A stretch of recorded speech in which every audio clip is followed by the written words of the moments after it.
I do seriously love the whole pre-Gibson thing because that's exactly what obnoxious reverb and Craigslist sellers needed, was an arbitrary reason to mark up their used amplifiers like $700 to $1,000.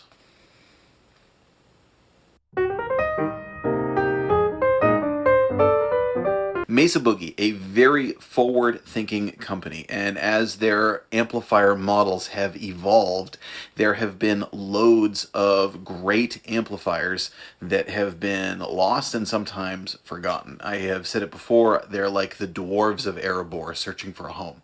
And it absolutely blows my mind that you find so many of them on the used market for, well under $1,000 for a made in the USA all tube amplifier that sounds great. This is one such amp that I have a little experience with. I managed to get my hands on. Let's take a listen, then we're going to talk about what this is and a little bit about this company and its evolution. Please remember to like, share, and subscribe, and I hope you enjoy.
All right, this is the Mesa Boogie Studio 22. Some of you probably even recognized it from the thumbnail and from the first pictures. Some of you might not. This was an amplifier that was a smaller one, and many people have said that this was kind of, and I hate this phrase, but this is like a poor man's mark. This is very much in line with more the classic Mesa from the original style of what Mesas were. Now, when you look at the Mesa lineage, kind of the fork in the road was the Mark II-C Plus. That amplifier is really credited with being where, high gain and a lot of metal tones have come from. It's like the birthplace of that kind of really heavy, modern, aggressive tone. Whereas the classic Mesa sound was like a hot-rodded, souped-up Fender kind of sound. This one is, it certainly has a lot of gain on tap, but it's really more like that hot-rodded Fender. On the clean channel in particular, it sounds very much somewhere in line with Princeton or a deluxe reverb, maybe even with a hint of Vox thrown in, as it does have EL84s.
But what's cool about it is it's a loud, present amplifier that's small, easy to carry. It's actually surprisingly light for what it is, because a lot of old Mesas, even the small ones, are heavier than you'd expect. It's got foot switching, it's got an effects loop, it's got a 12-inch speaker. It's a gigging guitar player's dream. It just sounds great, it plays great, it is easy to carry around, it's loud enough. It really makes me think of that great Carlos Santana story about when, before Mesa was a known company, when he showed up to sit in with the Rolling Stones at Madison Square Garden, and he brought one of his little early Mesas, and they kind of thought, like, you know, this is Madison Square Garden, right? What are you doing with the practice amp? And then he blew everyone's minds, and then apparently afterwards they got boogies too, because it was just such a cool sound. It's that kind of amplifier. And that's why I like it. Again, it's kind of, even though it's not a Mark Series amplifier, it's kind of like a Mark Series for someone who doesn't necessarily want to pay the kind of money to get a vintage Mark Series amp. It's more in line with that, but not an actual Mark amp. Now, I've talked about this before, but again, Mesa's a very, very innovative, forward-thinking company. You know, even when you talk about things like channel switching, the ability to drive a preamp and how that affects gain, affects loops, and so much that they are either responsible for or just heavily involved with the innovation in amplifiers. A very, very significant company in the history of guitar and guitar tone. And just absolutely, again, great amplifiers. And if you look for some of these used ones, if you know what you're looking for, you can get amazing all-tube, made in the USA amplifiers for, you know, well under $1,000, or, you know, a little over for a, you know, particularly nice one. And now, interestingly, one thing is, it doesn't necessarily get points for style. It looks like a gigging amp from the 1980s. That's what it is. But unless it's one that has kind of the custom Tolex or the custom, you know, they certainly do their fancy cabinets and things. If it's a basic model Mesa, chances are it probably just, you know, just kind of looks like a fairly nondescript amp. I also have the Mesa Boogie Nomad, which I've done a whole video on, which I'll link to below. Same kind of thing, kind of forgotten amp. Some people even hate that amp and just think they're terrible. It's an amazing amplifier. It's heavy, it's very difficult to bring around, but it's certainly worth a nod and a notice. And if you see one coming up on the used market, you should at the very least check it out if you're in the market for a new amplifier, because these amps are just great, and they're just kicking around like, you know, they're like adult trading cards. Like, you know, they play for a while at one spot, kind of move on. You know, a lot of them are kind of old and dusty and grimy because they've seen a lot of clubs, but they've seen those clubs for a reason. Now, this amp is not perfect. The reverb's pretty weak on it. The reverb is fairly nondescript. The lead to rhythm channel is a little hard to balance. It's not impossible. Some people I read on forums have even modded it to get that to balance a little well. And there were also other models very, very similar to this. There was the Studio 22 that had the EQ, the famous Mesa EQ on it. There were the DC series that came in different wattages, and, you know, again, the Mesa story is kind of this ever evolving. You know, even the Mesas that were out when I started playing and kind of became aware of them as a company, most of those models have gone by the wayside now, you know, with the exception of the Mark series, the Lone Star, and a few others like the Rectifier series. Many of these amps have been left behind and moved on, evolved, possibly, you know, moved on from.